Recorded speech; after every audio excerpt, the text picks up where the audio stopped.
So good afternoon. Hi, Brittany. Hi, Hassan, Bo, Karam, Carolyn. As Brittany says, I hope your lunch is delicious up there in Milton. So thank you, everybody, for joining us today, as I said. So we're going to get going. So the session today, if I can get my slides to move, is about why your recruitment process is flawed. And I know that is a bit of a provocative statement, but just wanted to encourage you all to join us today. So thank you very much for being here. So we've been speaking to HR leaders over this last couple of months, and we've identified that there are some issues in the recruitment process that we believe are easily fixed. So today, we're going to look at a couple of things. First of all, some of those problems that HR teams are facing in the recruitment process, and more importantly, what you can do about it. So I'm assuming that you're here today because you want to fix something in your recruitment process. I don't have the time in this session to help you all individually. I would like to, but so later on in the session, I'm going to give you a link. Use that link to book in a one-on-one time with me, and we can discuss what you want to fix specifically in your recruitment process and try to map out a plan to do that. So I hope that's okay. So just jump into the chat. Just let me know if that's a yes, if that's okay, and then we'll get going into the meat of the session.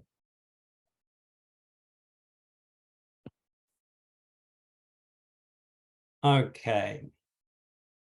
So we're hearing from HR teams that candidates are excelling in interviews, but they're struggling to last the first 3 months, 6 months. It might be 2 days for your organization, but they're having that real difficulty just getting them through that probationary period, even though they look fantastic at a recruitment stage.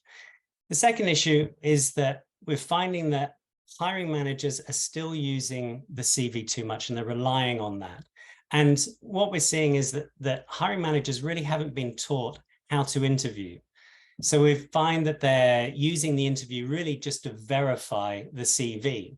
And if that's the case, the candidate is the one controlling the interview. They choose what and how they present themselves on the CV.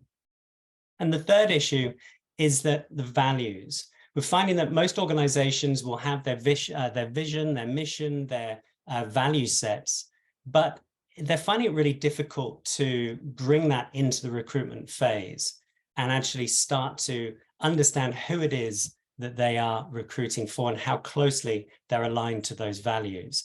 So that's 3 common issues that we're seeing. But before we move on, just jump into the chat and let me know. Is this the same types of issues that you're seeing? So just type yes if that is. If it's not, what am I missing? Why are you here today? Hassan, great. Yep, some of those issues. No, Art, I'd love to know, Art, what the issues you are seeing. Shakira, yes, fantastic. No for Bo as well. Awesome. Okay, so Bo and Art, love to know what it is that you're facing, maybe some of those issues that you are currently seeing in your recruitment or from your hiring managers at the moment. And Carolyn, yes, drawing lines, clear lines between values, how to identify those in people. So some yeses and nos there, fantastic. So we can explore those as we move forward. We retain really well once they are hired. Okay, so once you get in, it's the retain, but it's maybe getting them into the door in the first place. Okay, thanks, Art. So what if we could reduce bias in the interview stage? Interviewers are really influenced by personal biases, as we're going to be seeing in the process, and often recruiting their like image rather than focusing on the candidate's true abilities. So by getting past those first impressions, you can reduce the impact of that bias and then get a better chance of hiring the right person. What if we could recruit for power skills? You may know them as soft skills, but as we'll see in a minute, they are incredibly valuable. And these are transferable skills like communication, problem solving, teamwork. They're incredibly important to performance.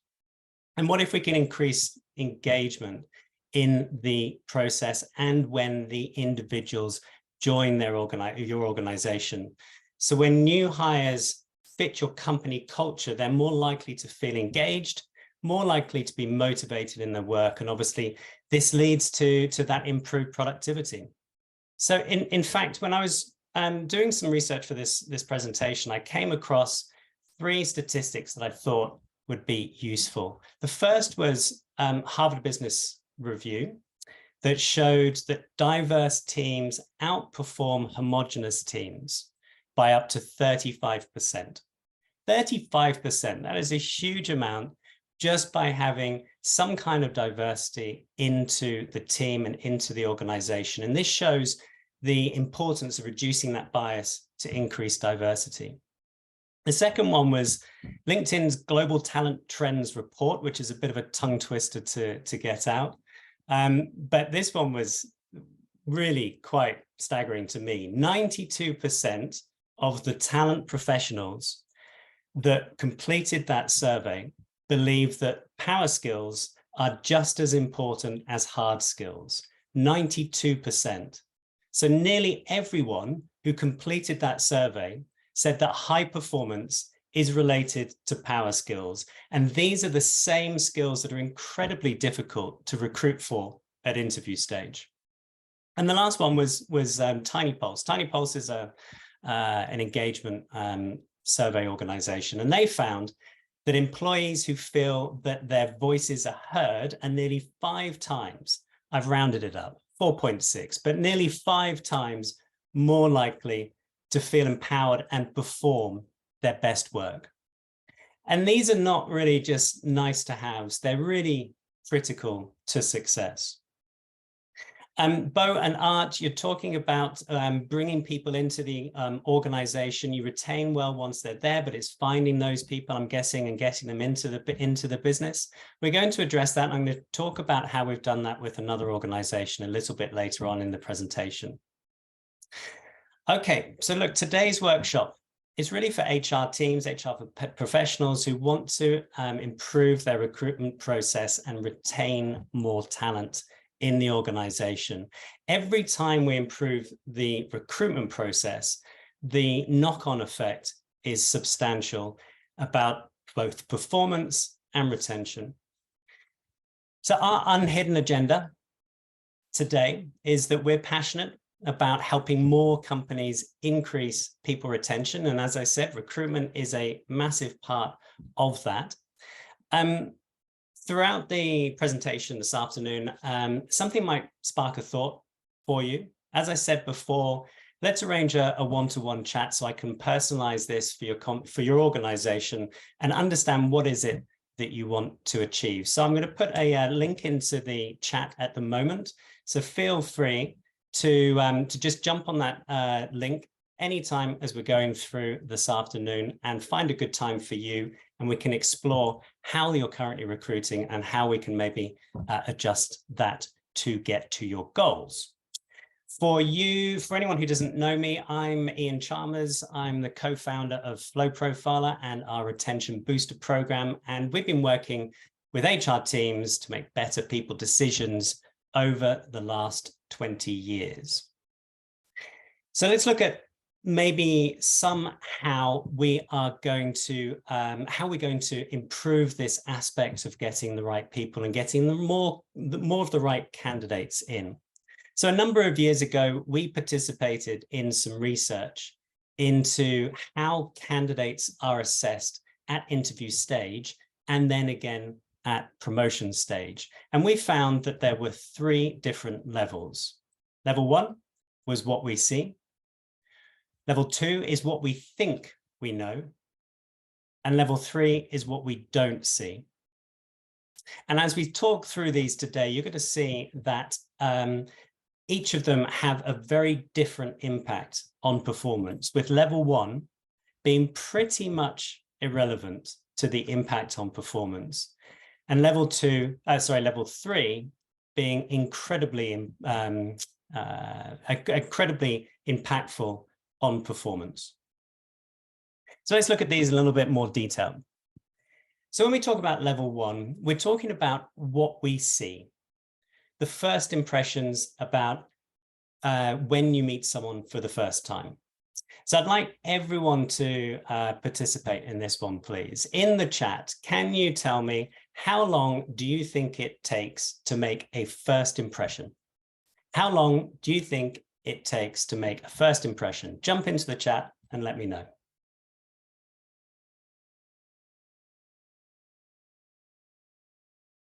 All right, great stuff.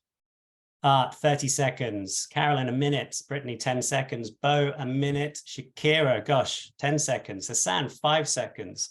Seems as though we're coming down and down and down. It's actually 1/10 of a second. It's like that. That's actually probably even more than 1/10 of a second. But Princeton did some research a number of years ago that said that when we meet someone, it takes 1/10 of a second for our brain to just make all of these different decisions about the individual that we've just met. So it holds all of this information in our subconscious. So our brain holds all of this and it allows us to make decisions. And we couldn't survive daily life without the brain's patterning system. It really helps when we're driving a car. It means that when we get into the driver's seat, we don't need to think about what this round thing is in front of us or how to start it or how to turn a corner. Our brain has done this and it's got us to that point where it is unconsciously competent at driving. But this same patterning system also makes decisions about people when we meet them for the first time. So it's less helpful when we're trying to be objective and when we're trying to remove bias.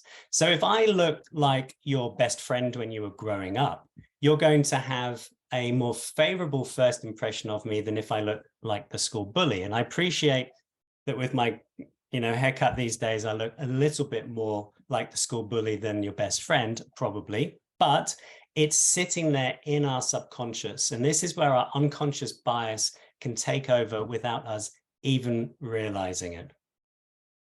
So some things in level 1 that we see are, I can get my slides going. Okay, so we talked about first impressions, but likes and dislikes. This is a big one, especially when it's a face-to-face interview. When you come in and you talk about the afternoon, the weekend, or what you did last night, sports teams that you like, where do you live? Oh, I live there, my mum lives there, whatever that looks like. It's those kind of likes and dislikes that we're trying to use in small talk, which is great to build rapport, but it's also having that effect on us as well. Fashion sense is quite a big one. I used to say that I've been giving this little talk for quite a few years now, and this will date me, because I used to say when someone walks in and they've got maybe a dark suit on and white socks, that might have an impact on your first impression. And then that became really fashionable. So what do I know? Zoom background. Things like having a blurred background. You won't necessarily think this way, but your brain's going to look at that and maybe think, what are they trying to hide? Because I can't actually see that was before. You're right, Art, that was never fashionable. Eye contact and handshake, yes, absolutely. In face-to-face interviews, those are things that are going to be important when you're building up a picture of that individual.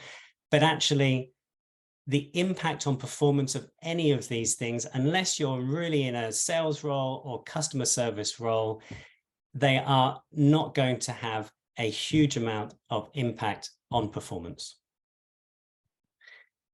Level 2, what we think we know. So level 2 is all about the experience, education, qualifications, credentials, i.e. the CV. But the CV is the edited highlights of someone's career to date. I'll say that again. It's the edited highlights of someone's career to date. They're not going to tell you about when they didn't hit their targets, when they caused low morale, when they headhunted ex-colleagues to go with them, when they annoyed the clients, when they took clients with them, when they moved role. They're not going to tell you any of these things. They're going to tell you about all of the great things that they've done. A lot of interviewers make most of their decisions on the CV. And when you think about it, as I said before, that's everything the candidate wants to tell you. So we need to get past this area. Jump into the chat as well. Have you seen your interviewing managers, or maybe you've done it yourself, relying too much on the CV? What do you think? Is that something you've come across before?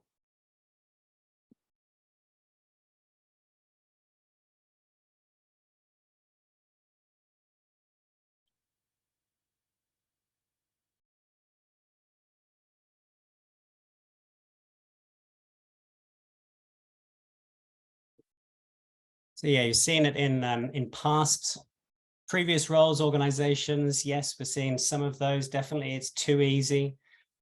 Yeah, I think so. I think depending on how many people you're recruiting inside your organization as well, the level of different roles. Sometimes it's a bit easier to rely on the CV. Others, you really need to look past the CV. So when we're looking at the CV and level 2, we're looking at things like job performance that they've put on. But again, it's really difficult to really drill down and understand there. We're looking at education. We're looking at LinkedIn and the different socials. We're looking at industry experience, and a bit like first impression. I think some people are using the socials. You know, if you check out the Facebook profile of a candidate that's coming in for an interview, that can sometimes give you, again, one of those false first impressions. We always know the Facebook filters. I think those work both ways. Okay, so level 3, what we don't see. These are all the hidden and intangible areas of an individual, of the candidate. So things like attitudes, maturity, stability, persistence, even temperaments. So these are the areas that are vital to success, and they're really difficult to uncover without the right tools. Whether we like it or not, every candidate that comes in and interviews for a role in your organization is in sales mode. They're doing everything they can to make themselves favorable to you as the interviewer. Introverts become more extroverted. Engineers shorten their sentences. Salespeople start to hide their assertiveness. It's just a natural thing. So level 3 becomes absolutely critical to uncovering and identifying the candidate that you've got in front of you. So when we're looking at level 3 types of attributes, we're looking at the relationship building skills, attitude, motivation drivers, resilience, their willingness to learn, and so many more aspects here. And flowprofiler gives the interviewer the capability, the skills, the techniques, the assessments, and the reports to drill down into all of these level 3 attributes to make sure that you understand the candidate that you have in front of you. When we talk to organizations about these 3 levels, I've asked this question maybe thousands of times now, and I've never had someone say no. So I'm really interested into how you're going to answer this question. But every organization we speak to says that they typically hire on level 1 and level 2, and they fire on level 3. In the chat, is that a yes or a no, a maybe? Give me some feedback as to whether you think that is a true statement or not.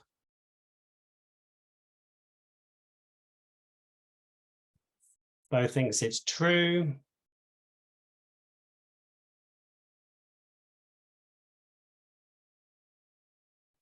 What else? Who else thinks? Shakira, yes, pretty true. Oh, sorry, Carolyn, sounds pretty true. Shakira, yes, true. It really does hit the mark, I think, for a lot of organizations when they realize what it is that really drives performance, and how by using that in the recruitment stages and bringing this forward and the understanding about how we miss some of those hidden and intangible areas, it really does help us start to understand what we need to be looking for at the recruitment stage.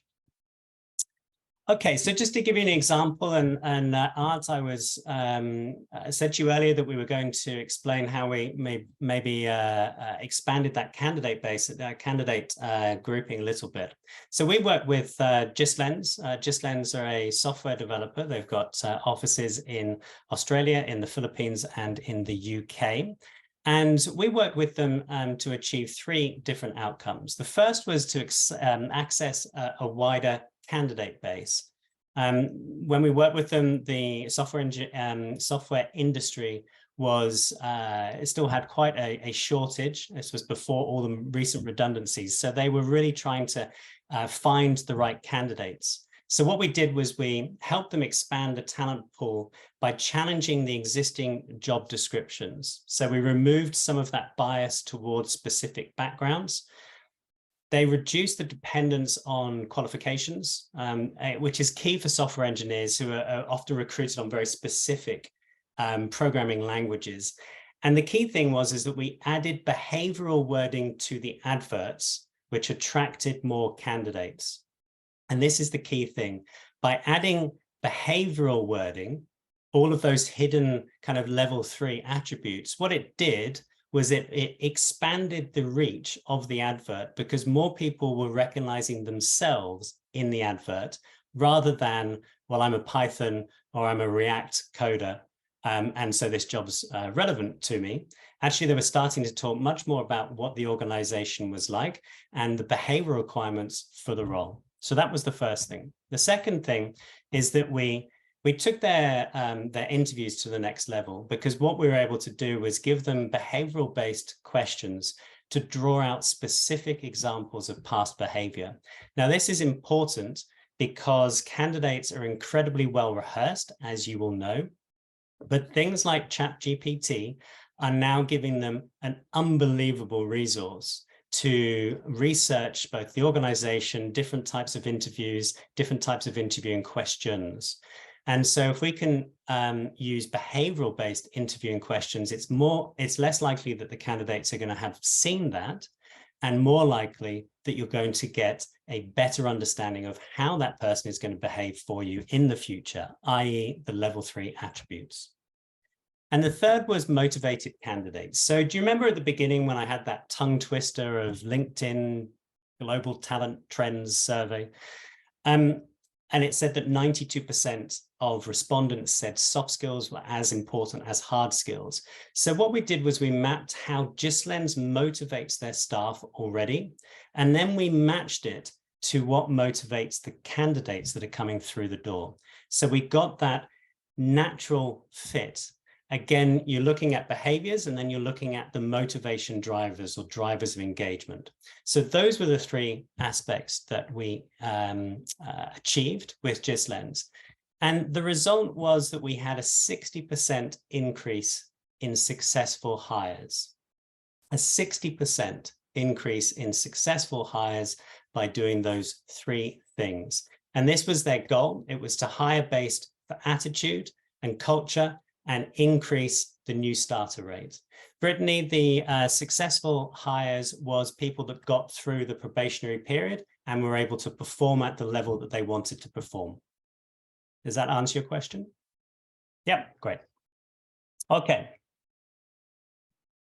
The lovely Brent, just realized how big his face is on that slide. I'm sure he'll be fine with that, but he gave us a really nice quote saying using flowprofiler is like the difference between a low-res and a high-res photo. It gives structure, clarity, and depth to the recruitment process. I was actually talking to him in a conversation, and he said that, and I went, whoa, hold on a second, I need to write that down somewhere. So he was kind enough to give us that as a quote.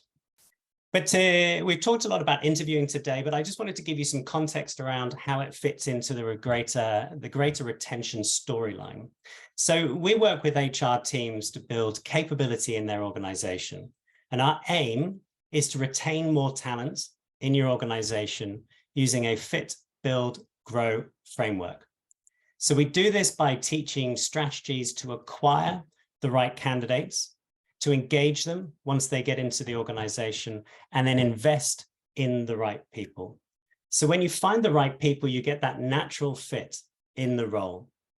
And from there, you can engage them to build high-performing individuals and teams. And this really sets the bedrock so you can invest in your people to power the organization's growth.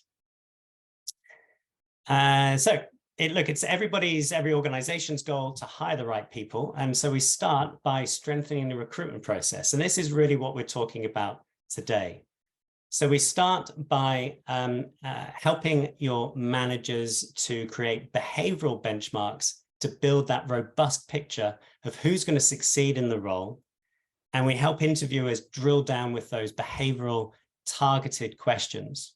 And we help you become experts in selecting the right people by removing that natural bias and using the benchmark to support your decisions. Once you have the right people in the organization, it's time to engage them. So we look at that first 90 days. And Brittany, going back to your point here, that was a critical part of making them successful, getting those people into the organization and getting them performing. So we know that first 90 days is critical. We want to make sure people are embedded as possible into the organization so that they stay. So we help managers fast track that onboarding with behavioral reporting. So they get a really in-depth understanding about their new team member and uncover what energizes each individual with the 7 drivers of motivation.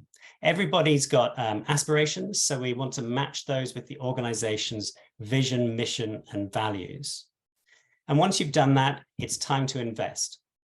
The competition for talent is incredibly high, and investing is going to increase retention and help the organization to grow. So we want to make sure that managers are able to have those one-on-one development conversations. We want to strengthen the culture by looking at teams, how they collaborate, how they communicate. And we want to plan for growth with a succession planning structure that's going to save time and money. But look, ultimately, what we want to do is to support you to retain more talent, retain more talent, and that starts at the recruitment stage. So we've looked at a small slice of what we and how we work with organizations today. We've kind of looked at this area down here, but obviously there is a much bigger part of the whole employee journey and the retention strategy to look at. So look, we spent some time together. I'm conscious that we've only got a couple of minutes left. So we have a couple of decisions to make here. I think the first choice that you've got is that you can stay where you are. Maybe your recruitment process is working for you, and that's fantastic. We love a good recruitment process that is working. The second thing that you can do maybe is to book a time with me to plan and to increase that success rates of your candidates at the recruitment stage. So we're all really well trained from COVID and how to use QR codes. So I'm going to do 2 things. I'm going to put that link back in the chat. That takes you straight through to my diary. So you can book a time there, or you can use your camera and get in that QR code.